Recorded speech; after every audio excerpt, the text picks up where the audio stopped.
Being able to draw natively and easily in Adobe Fresco is one of the reasons why I like that app so much. You may be looking around me and thinking, hey, why do you have all this traditional media garbage on your desk while you're talking about digital illustration? It's a good question, and I'll get to it in a bit. Although the drawing experience with the vector brushes in Fresco is great, you are limited in what you can do with these brushes in terms of how they look. The reason for that is because Adobe Fresco uses vector art in a different way than something like Illustrator. In Illustrator, the vector brushes use an outline and a fill.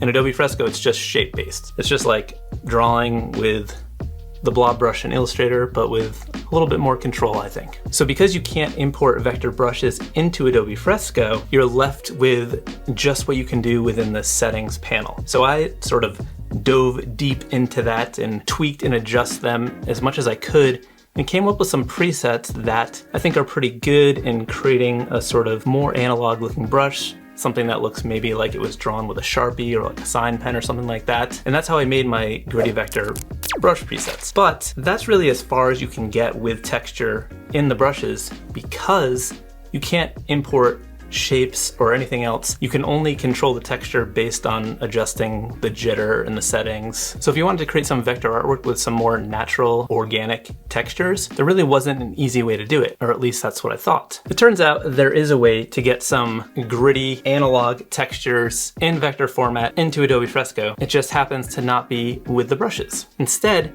it's with this weird little tool that I mostly just ignored, and you probably did too. What tool is it, you're asking? It's this little shapes tool. It's the one that's got a little triangle with a circle next to it. You tap on that, you get a little menu, and you've got some normal shapes. And then there's also some other little other ones. There's like a comic set, which is pretty cool, but none of these were really useful to me. And I didn't really see a point to them in my own work. They seemed more of like a template thing for someone who was trying to make stuff who didn't draw. With these shapes, you can do things like fill. And with the fill, when you choose fill, you can either have it be pixel or vector based. So that is a kind of cool thing. You can use it to erase, you can use it to mask, you can use it to select. They're pretty powerful, except they're just based on these shapes. I figured out that you can easily create your own shapes using the Adobe Capture app, which is just a free app that does a lot of cool things, from generating color palettes from pictures. It uses the camera to do a lot of these cool things. In Capture, you can just like use the camera to capture something, and you can make shapes from whatever you're looking at with your camera. I recently made a video where I did some laser print transfers and then used the Capture app to bring those into Fresco and make vector artwork from them. I discovered after that you don't have to use the camera. You can actually import artwork or images directly into Capture and turn those into shapes. And that gives you a little bit more control over the quality. It's not based on the camera moving around. It doesn't mess with the angle or anything like that. You can be more consistent with what you're doing. When I discovered that, I went a little crazy and made this whole library of character elements, like over 100 things where you can just combine and make your own characters, because it was just a lot of fun. And those are in my shop if you want to check them out, no pressure. But I'm also working on a set of vector textures now. And in this video, I'm gonna use all this stuff here, try to make some interesting textures and bring them in as shapes that can be vector analog textures. To do this, I'm gonna do some experiments on these different materials and some transfers and stuff like that. I dug out my old scanner, and we're gonna scan these in, bring them into Capture, and hopefully we're gonna have some really cool textures that we can bring into Fresco and use for whatever we want. All right, let's make a mess. So when I did this last time, I did the transfer technique where you use a blender pen to transfer toner from a laser print onto another sheet of paper. Someone told me in the comments that you could use acetone. So I'm gonna try that to do more transfers. I'll probably need to open up some windows and turn on a fan or go outside if I'm gonna do that. But there's other stuff here that I don't think will be that dangerous. But I did print out 3 just black sheets from my laser printer that we can use to do some transfers or some other experiments. I got a piece of rusty metal, paint markers, I got some sandpaper, I got a file. Let's just do something. Some cardboard right here. So I'm just gonna take this cardboard.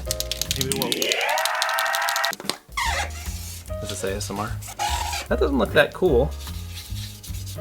kind of ruined that, right? Oh, we got that edge up there. We're gonna let that dry, and then we can see what happens after the fact. So I'm thinking with this piece of metal, I'm just gonna go over it with some, with the paint marker, and then maybe like try to sand some of it off and see what that looks like.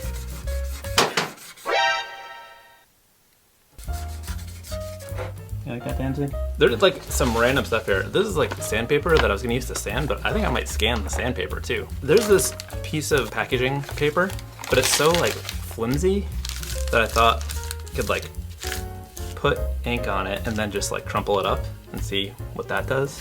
It might make a mess, so I'm gonna put paper down underneath it.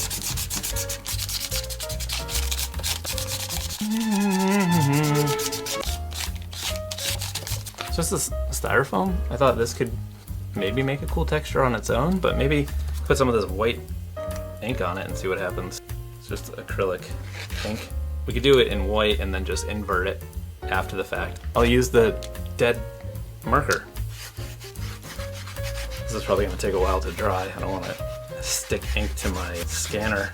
Watch this. I don't give a heck. I'm gonna do this. See what this does. It might be cool, right? Let's just push these together. See what I made these. I made this art. I do watercolors. I got this towel here. Maybe we could rub some alcohol on this. Oh, it is doing something. What? Ooh, this is actually. I almost didn't do this because I thought maybe it was stupid. Look at that. That's pretty cool. I was thinking on this piece of metal, I put some of this white paint.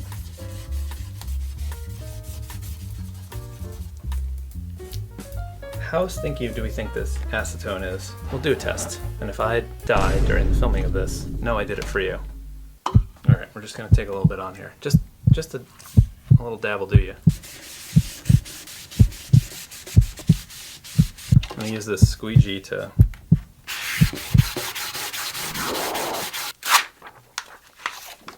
it was worth it. And then you know what? We could like crumple this thing up, then scan this afterwards. But look, it's gonna be cool.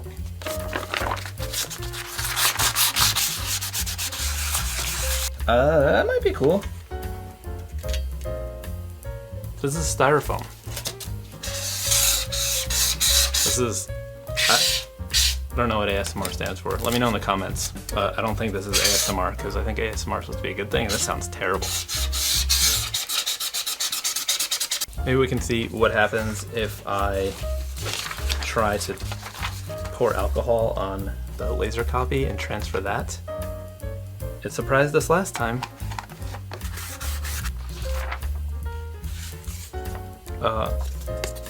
Did not do anything good here.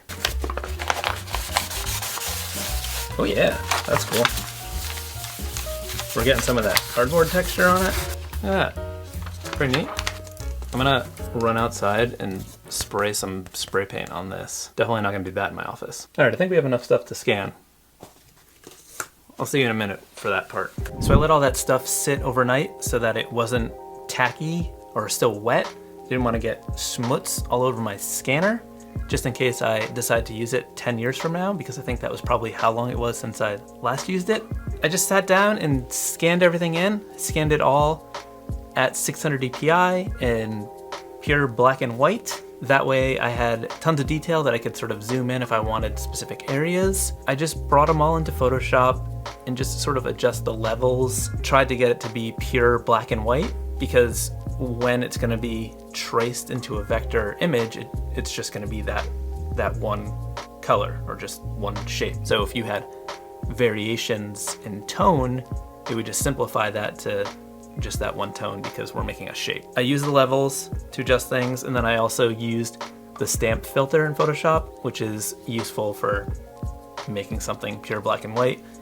Also used the threshold to adjust and kind of control the balance between black and white. I did a couple variations on some of these to just get some variations in texture, but I got a lot of texture, so many different things. I'm I'm pretty excited to play with these. After I got them all to a good place, I just airdropped them all over to my iPad to then pull into Adobe Capture. The process for using Capture to make these shapes is pretty easy. You just go to the bottom to import, and then you just choose the image, bring it in, and then on the side you'll see some menus. I think it just defaults to shape anyway, and you can kind of control the contrast up and down, but because we already converted these to black and white, there's not really anything to change there. And then when you bring it in here, you've got an option to smooth, and that just sort of simplifies the artwork a little bit.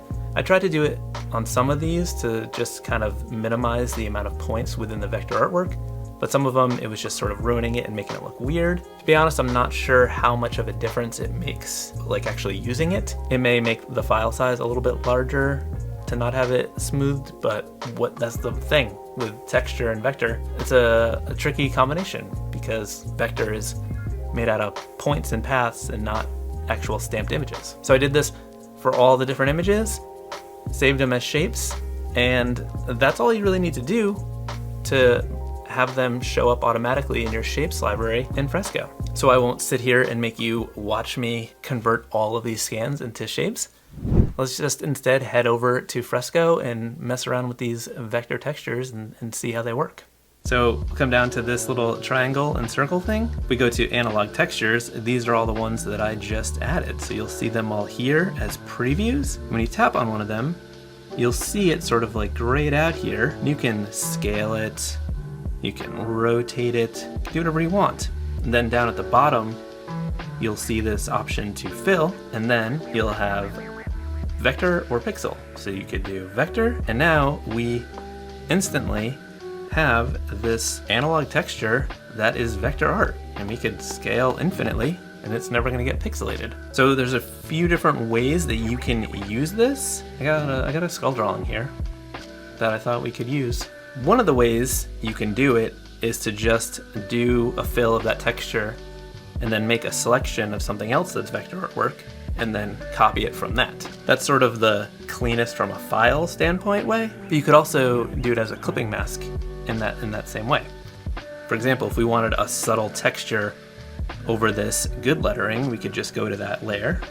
So if we just wanted a subtle texture over this good lettering, we could make a new layer and then come down to our shapes and then find a texture that's a little bit subtle. So for example, this one here, and then we could move it around, scale it, and you can preview a little bit, but it might be hard to see, but that's okay. We could still just fill it and then adjust it afterwards because it's on its own layer. So we can go to fill, vector, and now because it's on its own layer, we can move it around and see where it looks the best, because that's vector, infinitely scalable. And if you wanted to be sure it didn't get onto the skull like it is here, like I think that looks pretty good, but maybe you didn't want that, you could just come over here, as I mentioned, and clip it using the clipping mask thing, and now it's only going to show up in those pink letters.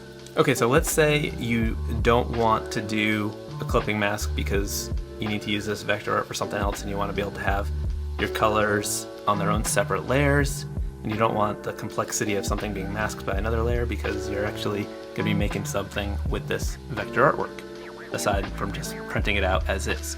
What I like to do is, again, make a new layer. And let's say we would just want to make this lettering out of like a textured fill as opposed to a solid color. So what I would do first is select that color. So that's the color that I want to use here. And then I will come down to the shapes and I'll find one that I want to use.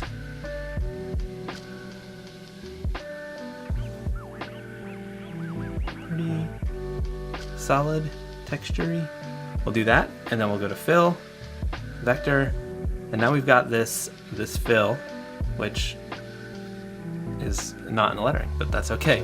So what we can do is turn that off, come back down to our good lettering, and then just select that. And now we have a vector selection, so we can uncheck that, come back to this, and then just go copy selection, paste selection. And now we've got that distressed lettering on its own layer, and it's not masks or anything like that. And then you could come in and like fine tune it if you want to, and maybe just like say I liked part of it, but that was a little too close. This would pair well with my gritty vector presets, plug intended, link below. So if I use like the VV Sharpie, I could come in here and just sort of like add a little bit of a gritty edge to that. You know, maybe you want some more grit in like a specific area, so you could come down to your shapes tool. Let's say we get one of these more subtle ones. We could scale it down, find a spot where we want it, like that, and then instead of using fill, we could do erase. And now we've just sort of cut that out. So let's say we want to distress this skull a little bit. So we can come down to our skull layer. We'll do the erase thing again. So we'll come to the shapes.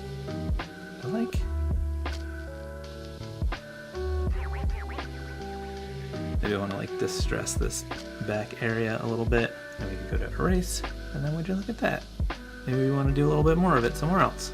Pretty cool. But maybe we don't want it like just within the art. Maybe you want it to look more like it's, you know, a little bit of an overprint bleed situation. So I have a little bit more flexibility on this one. I'm going to go ahead and make a new layer. And then grab another texture.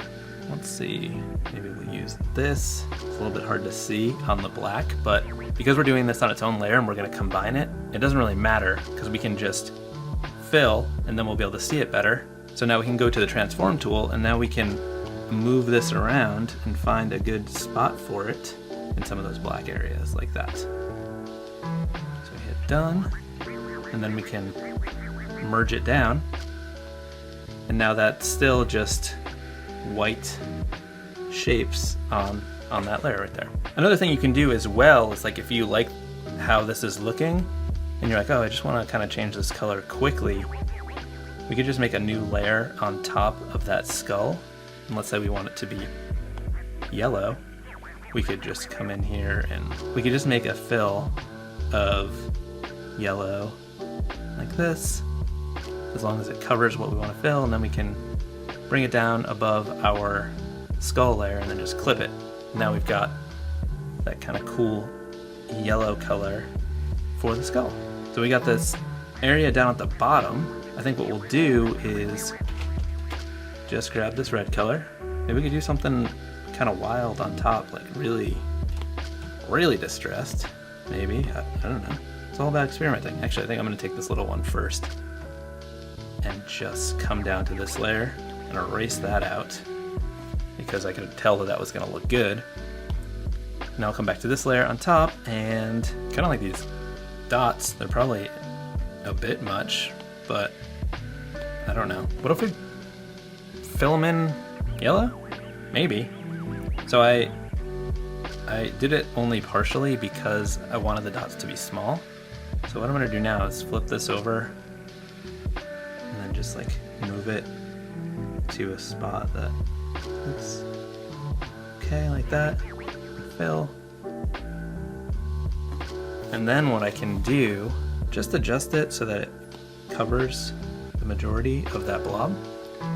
And then I can come down to the blob layer and then select the area outside of it, and then just come back to what we just filled and then just go to erase. That's kind of cool. We're just experimenting. Let's see what else. So I'm gonna select that pink color again, and let's come down to the shapes. Maybe we can take this like roundish blob here and do like a little red something. You could also like squish the textures too. They don't have to be locked to the proportions that you started with. Just making sure I'm on a new layer. I'm gonna go to fill, vector, and look at that. Like, these are pretty good, you know, pretty realistic vector textures. Look, they don't look forced to be a texture when they're vector.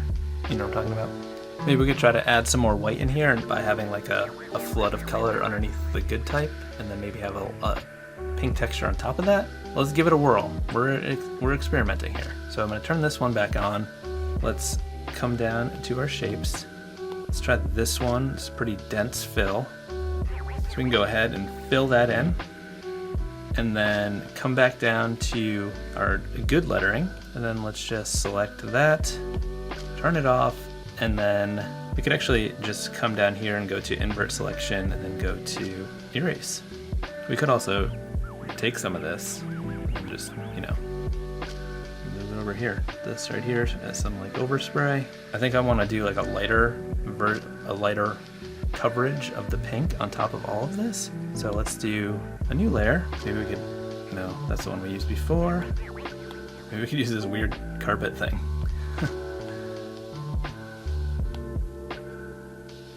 So the easiest solution to deal with this would be to just clip it to the white lettering, but I think what might be cooler is if we unclip it, if we select the full lettering, not the distressed part, then there'll be some areas where there's pink but not white behind it, so it might give an interesting look. So we can turn that off, come back to this weird carpet thing, and then go to copy, paste.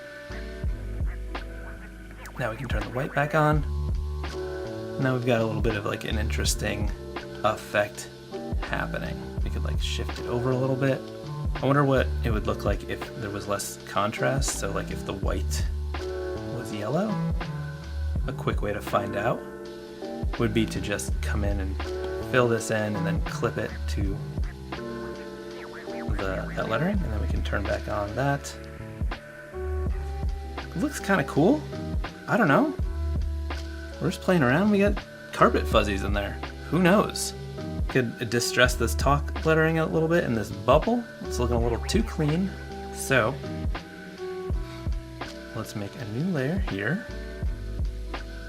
And we just go pretty subtle on this one, I think. So I'm just gonna go ahead and fill that in white. And then we can go down to our skull layer, select the bubble, cut it out. Paste. The only issue is we have it on the layer below, which, no big deal. We can just come back down here and delete it from that one. Erase. Okay, so now we got a textured bubble. And now that it's on its own layer, we could like shift it a little bit to play around with that sort of overlap. Give it more of a printmakey look where it's a little skewed. Maybe we'll just erase some stuff out of the talk lettering. We can come down here. Let's see what this is. This might be a little aggressive here, but I don't know. It's kind of weird. It's kind of cool. Maybe do a little bit more here. I think maybe we can distress part of the skull a little bit more. I like how that sort of follows the curve of the skull a little bit, or at least looks like it. So we can just go to erase. Pretty neat. And then maybe we just want some like overall messy stuff on top of the whole situation. Maybe we want some like yellow overspill or overspray over here. So let's find something. It's on its own layer so we can adjust it afterwards. Fill, vector. I think that looks kind of cool. Maybe we want to break up the edge of this puddle a little bit. I don't even know what this puddle is. You could use one of these that has like the rougher edge to just sort of come in and chop up some of that. So we could just hit erase. This texture's got some cool spots that may be fun to just sort of come in to kind of nudge out little bits to get roughen up the edges. And just like find little corners of it. Come down here, erase. So now we've got some like actual organic analog textures within Fresco, and there wouldn't be any other way to do it because again you can't import vector brushes aside from just presets, and those presets are limited to what you can do with the jitter controls. So this is a kind of a game changer, if I'm being honest, in terms of vector art in Fresco. Maybe that should be the title of this video. What do you think about game changer?